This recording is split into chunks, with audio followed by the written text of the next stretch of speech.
مسکرا کے کہتے ہیں گھبراؤ نہیں، آج سے قیامت تک حلالی اور حرامی کی پہچان علی کی محبت ہوگی۔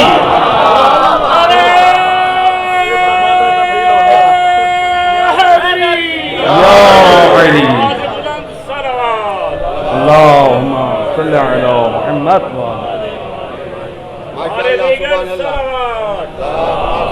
اللہم صلوات پڑھ دیں محمد و اہل بیت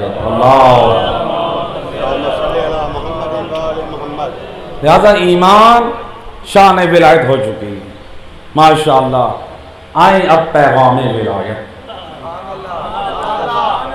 ایک مل کے صلوات پڑھیں محمد و اہل بیت اللہم صلی علی۔ سید الرسول فرماتے ہیں حب الوطن من الایمان، اللہ کے رسول فرماتے ہیں وطن کی محبت ایمان میں سے ہے۔ علماء اہل سنت نے بھی نقل کیا اور علماء شیعہ نے بھی نقل کیا، روایت موجود ہے وطن سے محبت ایمان میں سے ہے، یعنی جس کے دل میں وطن کی محبت نہیں ہے، نبی کہتا ہے وہ جیسا بھی ہو میری نگاہ میں بے ایمان ہے۔ اب وطن کیا ہے؟ دیکھیں وطن کو کہا گیا ہے یہ ہمارا گھر ہے، کہا ہے کہ جو وطن ہے وہ بمنزلہ بیت ہے، یعنی بمنزلہ گھر ہے۔ اب گھر کیا ہوتا ہے؟ گھر وہ آپ سارے بخوبی جانتے ہیں، گھر کو بنانے کے لیے انسان محنت کرتا ہے، گھر کو انسان خوبصورت بناتا ہے، گھر کو انسان ترقی دیتا ہے، انسان یہ چاہتا ہے کہ میرے گھر میں جھوٹ نہ ہو، انسان یہ پسند کرتا ہے میرے گھر میں خیانت نہ ہو، انسان یہ چاہتا ہے میرے گھر میں قتل و غارت نہ ہو، انسان یہ چاہتا ہے کہ میرے گھر میں فتنہ فساد نہ ہو، انسان یہ چاہتا ہے کہ میرے گھر میں یہ خیانت کاری، یہ فراڈ دھوکہ، یہ بد کرداری میرے گھر میں نہ ہو۔ میرا گھر ایسا ہو جو امن کا گوارا ہو، میرا گھر ایسا ہو جو سلامتی کا مرکز ہو، میرا گھر ایسا ہو کہ جس میں با کردار لوگ ہوں، میرا گھر ایسا ہو جس میں صداقت ہو، میرا گھر ایسا ہو جس میں دیانت ہو۔ تو گویا یہی تو کہا گیا ہے یہ ملک بھی یہ وطن بھی آپ کے گھر کی طرح ہے۔ تو جو اپنے وطن سے محبت رکھتا ہے اپنے کردار سے اپنے وطن میں امن کو قائم رکھے، اپنے وطن میں سلامتی کو قائم رکھے، اپنے وطن میں پاک کردار کو سامنے رکھے، اپنے وطن میں خدمت گزاری کو قائم رکھے۔ جس طرح اپنے گھر کو ترقی دینا پسند کرتا ہے اپنے وطن کی ترقی کے بارے میں سوچے۔ یہ ہے وطن سے محبت۔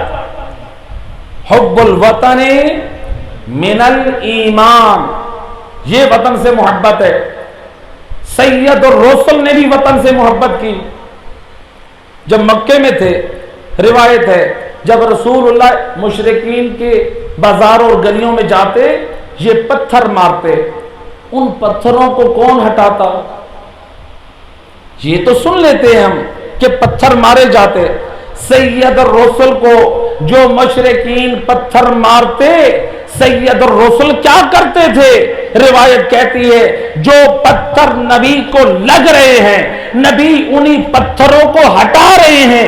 علاقہ مشرکین کا ہے، علاقہ کفار کا ہے، نبی بتا رہے ہیں تم کافر ہو کر ظلم کر رہے ہو لیکن دین خدا بتا رہا ہے چاہے تم ظالم کیوں نہ ہو ہم رحمت بن کر پیغام اسلام دیں گے۔ آپ انہی پتھروں کو راستے سے ہٹاتے تھے کہ راستے میں گزرنے والوں کو تکلیف نہ ہو۔ یا نبی اللہ یہ تو مشرکین کا راستہ ہے، یا نبی اللہ یہ تو کفار کا راستہ ہے۔ اپنی سیرت سے بتا دیا چاہے وہ کفار و مشرکین ہیں پاک کردار سے انہیں قریب لایا جا سکتا ہے۔ اور سید الرسل کی یہ روایت علماء شیعہ علماء اہل سنت سب نے نقل کی ہے۔ المسلم من سلم المسلمون من یدہ و لسانہ، سید الرسل فرماتے ہیں اور میری نبوت کا کلمہ پڑھنے والوں سن لو، میری نگاہ میں سچا مسلمان وہ ہے جس سے مسلمان بھائی محفوظ رہے، زبان سے بھی ہاتھ سے بھی۔ سبحان اللہ۔ تو لہذا جب گھر میں ہم فساد پسند نہیں کرتے، جھگڑا پسند نہیں کرتے، ایسا نہ ہو اسلام کے نام پر آپ وطن میں فرقہ واریت پھیلانا شروع کر دیں، آپ اسلام کے نام پر دہشت گردی شروع کر دیں۔ اگر ہم نے یہ کیا ہم اسلام کے بھی دشمن ٹھہریں گے اور اپنے وطن عزیز پاکستان کے بھی دشمن ٹھہریں گے۔ سبحان اللہ۔ صلوات پڑھ دے محمد و اہل بیت صلی اللہ علیہ محمد۔ تو لہذا وطن کے دو دشمن ہوتے ہیں، ایک خارجی اور ایک داخلی۔ خارجی دشمن وہ ہوتا ہے جو کھلے عام وطن سے دشمنی رکھتا ہے، وہ اتنا خطرناک نہیں ہے جو داخلی دشمن ہے۔ داخلی دشمن کون ہوتا ہے؟ جو وطن میں بد کرداری، بد امنی، دہشت گردی اور اس طرح سے فتنہ فسادات کو ایجاد کرے جس میں شہریوں کے حقوق تلف ہوں۔ تو لہذا حب الوطن کے تقاضے ہیں۔ اگر آپ اپنے وطن سے محبت کرتے ہیں، اگر آپ اپنے شہر سے محبت کرتے ہیں تو اپنا پاک کردار وہ پیش کریں کہ جس سے ایک مثال قائم ہو کہ فلاں ملک کے فلاں شہر کے باشندے اپنے مخلص اپنے وطن کے ساتھ کیسے مخلص ہیں۔ سبحان اللہ۔ ایک معنی یہ ہے حب الوطن من الایمان، لیکن ایک معنی اور ہے، وہ کون سا ہے؟ مومن کا حقیقی وطن کیا ہے؟ وہ ہے جنت۔ مومن کا حقیقی وطن کیا ہے؟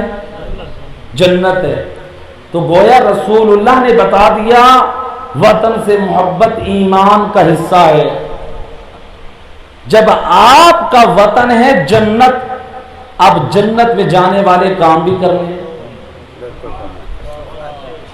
بھئی آپ وطن سے محبت کرتے ہیں تو وطن جانے کے لیے مثال کے طور پہ آپ کسی ملک میں گئے، وہاں پر آپ کے پاس پاسپورٹ آپ کا ختم ہو گیا یا آپ کا گم ہو گیا، شناختی کارڈ بھی آپ کا ضائع ہو گیا۔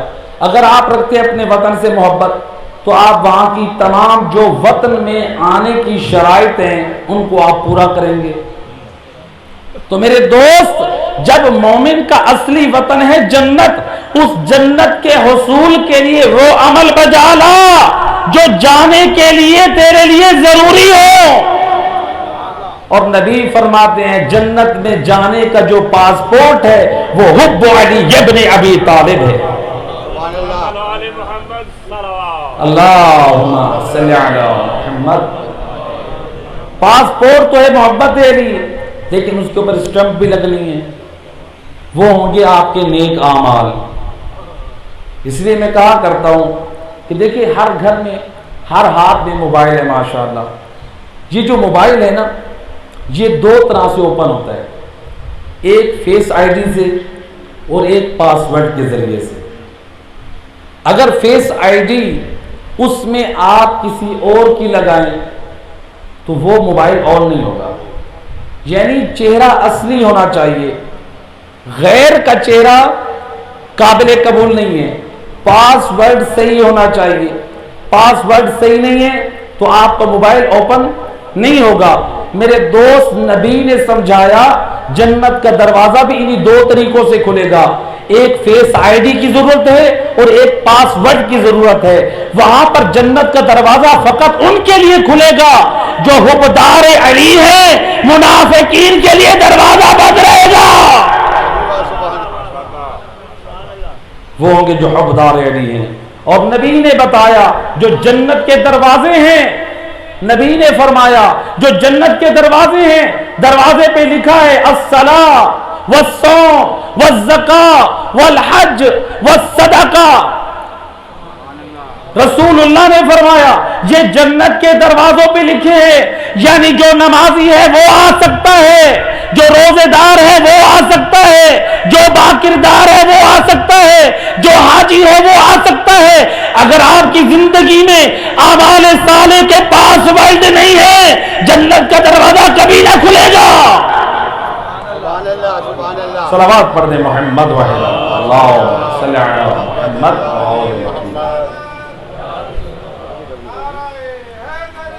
یا علی اللہم صلی علی محمد۔ لہذا مومن کا کردار اتنا پاک ہو کہ جنت کے دروازے پہ پاس ورڈ بھی بن سکے اور فیس آئی ڈی بھی ہو سکے، ورنہ ایسا نہ ہو جب ہمارا یعنی یہاں پہ غیر چہرہ ہو تو فیس آئی ڈی کام نہیں کرے گی، چہرہ وہاں پہ بھی ویسا ہو جیسے رب چاہتا ہے، چہرے پہ عقیدہ توحید کے آثار ہوں، چہرے پہ عقیدہ نبوت کے آثار ہوں، چہرے پہ عقیدہ ولایت کے آثار ہوں۔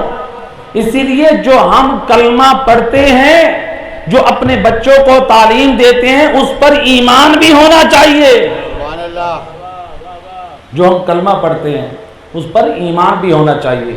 تو لہذا باکردار مومن